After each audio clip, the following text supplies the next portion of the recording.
अस्सलाम वालेकुम। क्या हाल चाल है? ठीक ठाक है वज़ीर आज़म साहब। मैं समझता हूँ आज के दिन आपने बहुत गलत फ़ैसला किया है और ये शायद पाकिस्तान की हिस्ट्री के अंदर हमने सब ने मर तो जाना है, रहना तो आपने भी नहीं है, इस दुनिया से जाना ही जाना है, दुनिया फ़ानी से। पता नहीं अब 1 साल ज़िंदगी आपकी या 2 साल है या 10 साल है, मुझे नहीं इस चीज़ का पता, लेकिन जाना आपने ज़रूर है, मरना आपने ज़रूर है। लेकिन आपने अपनी आखिरत तबाह कर ली है। आखिरत तबाह आपने इसलिए की है कि आपको भट्टो साहब के कानून पे फ़ैसले करने की बहुत जल्दी पड़ी हुई है। आपने पूरा फ़ैसला पढ़ा है कि उसमें लिखा क्या है? उसमें लिखा हुआ है कि भट्टो साहब ने इनको गैर मुस्लिम करारदार दे के अक़लियतों में शामिल किया है। और भट्टो साहब के फ़ैसले की पहले खुद स्टडी कर लें। वज़ीर आज़म साहब, सुनी सुनाई बातों पे ना अमल करें। आप हमेशा सुनी सुनाई बातों में अमल करते ज़्यादा हैं। बराए मेहरबानी इसको ज़रा गौर से पढ़ें। भट्टो का क्या है उसके अंदर लिखा हुआ? भट्टो ने लिखा था कि ये गैर मुस्लिम हैं और इनको अक़लियतों में शामिल किया जाए। अगर आप इनको अक़लियतों में शामिल कर रहे हैं अक़लियत में, तो इनको काफिर पहले करार दें।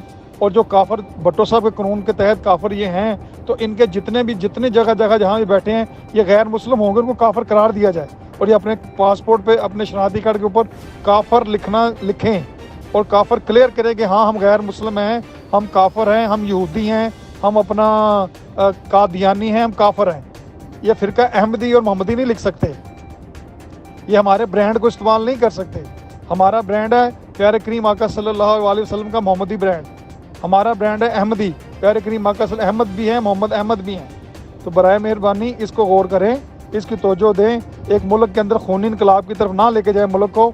ये मुझे लगता है कि एक जल्द से जल्द आपसे ये फैसला कराया गया है ताकि इसके बाद आप असम्बलियाँ तोड़ो और घर चले जाएँ और बाद में आप तमाशा देखें बैठ के कि क्या होता क्या नहीं होता। आप असम्बलियाँ तोड़ने से पहले ये काम वापस ले लें। असम्बलियाँ भी तोड़ो, जो मर्जी करना करें, लेकिन हमारे दीन पे, हमारे रूहों पे ऊपर ये ज़र्फ ना लगा के जाएं कि कल सारी ज़िंदगी हमारे मुंह पे कालक मली जाए कि पीटीआई की हुकूमत में और तुम्हारा वज़ीर आज़म उस वक्त का था जिसने ये वाला कानून इस तरह से पास कराया। खुदा के लिए आपकी आकबत का तो पता नहीं हमें, हमारी आकबत को ठीक होने दें। हमारी आकबत का हमने जवाब दे होना है अपने नबी सल्लल्लाहु अलैहि वसल्लम को। रियासत मदीना में इस तरह की बातें नहीं होती सर। बराए मेहरबानी ख्याल करें।